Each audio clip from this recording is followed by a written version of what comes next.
The heat shimmered off the Miami tarmac, already pushing 83 degrees as Camille Harris stepped gracefully out of a sleek black SUV parked near the private jet terminal. Her navy blue travel suit was sharp, her sunglasses reflecting the rising sun as she adjusted the cuff of her blazer with deliberate precision. Each click of her heels on the pavement was smooth, confident, practiced. Camille had long since mastered the art of moving through the world with purpose, controlled, efficient, invisible when it served her, unmistakable when it mattered. The past 3 days had been a whirlwind. Camille had just wrapped her keynote at the Women in Innovation Summit, an event where the sharpest minds in business gathered to exchange strategies and ignite partnerships. She'd spent the last night combing through pitches from startup founders, offering mentorship and dissecting funding plans, refusing to show even a crack in her focus despite running on 4 hours of sleep. Her assistant, Liana, buzzed in her ear via Bluetooth. Flight plan filed. Smooth weather all the way back to Atlanta. Catering confirmed. Only thing is, there's a new pilot on this leg. Not the usual guy. Camille stopped at the base of the staircase leading to her jet. Standing midway down the steps was a tall, broad-shouldered man in a crisp uniform and dark aviator sunglasses. His name tag read, Benson. His smile was tight, polite but mechanical, like a customer service script he'd memorized but never believed. "Good morning," he said, eyes barely flicking up from his clipboard. "This flight is reserved for Ms. Camille Harris." Camille nodded once, professional but relaxed. "That's me, Camille Harris, founder of Nexus Point Group." There was a flicker of hesitation. Benson's eyes scanned her face, her tailored suit, the laptop bag slung casually over her shoulder. Then came the smirk, not overt, just a slight pull at the corner of his mouth, enough to signal that he'd made a judgment call. "I'm sorry, ma'am. There must be a misunderstanding. The primary passenger on this manifest is listed as Camille Harris." Camille didn't flinch. "I know. That's me." Benson gave a slow shake of his head, more pitying than apologetic. "I'm going to need you to step aside while we clear this up. Standard security protocols. I'm sure you understand." She reached calmly into her blazer pocket and produced her identification, then scrolled on her phone to pull up the digital lease agreement. She even showed him a photo of herself on that very jet, dated just 2 weeks prior. "I get it," she said evenly. "You're doing your job. But this is my jet. It's leased under my company. I pay for the crew, the maintenance, the hangar fees. This isn't a mistake." Benson didn't even glance at the documents. Instead, he spoke into his radio, asking the terminal staff to double-check the manifest. Camille watched the exchange, each second heavy with the same familiar message she'd received 1,000 different ways before: "You can't possibly be who you say you are." When he lowered the radio, she took one step closer. "Tell me something, Mr. Benson. If I were a white man in chinos and a golf cap, would we be having this conversation?" His jaw twitched, but he said nothing. Inside the terminal, she noticed passengers moving freely through the gate, boarding their jets without being stopped, questioned, or blocked.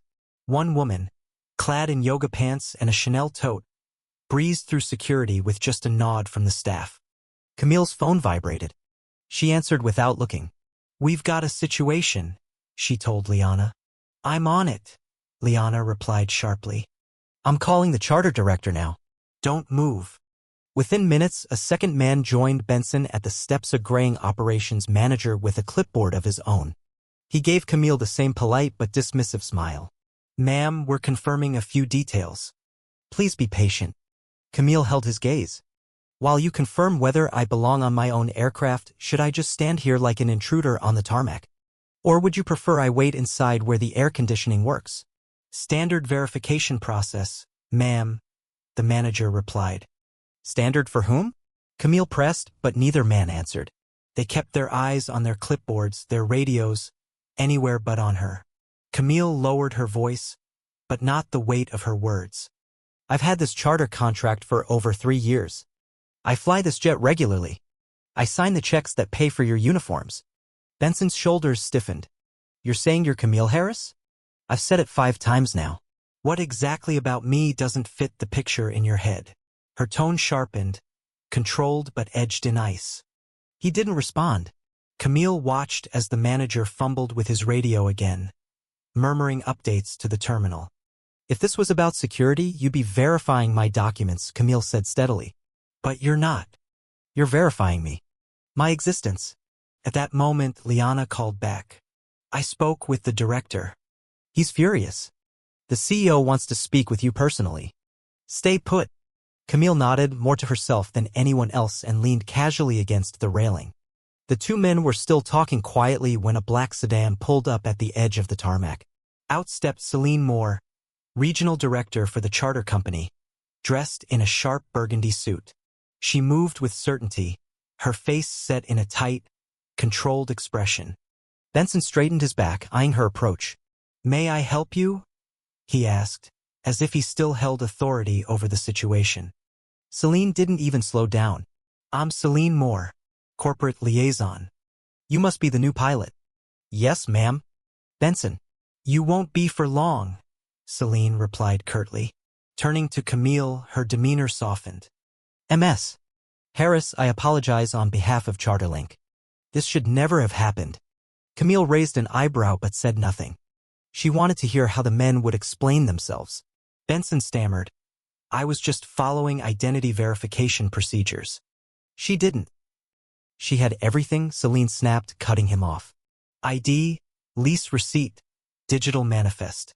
You could have scanned the QR code on her phone and verified her status instantly. But instead, you decided to play gatekeeper." The manager's face flushed and he quietly stepped back from the unfolding storm.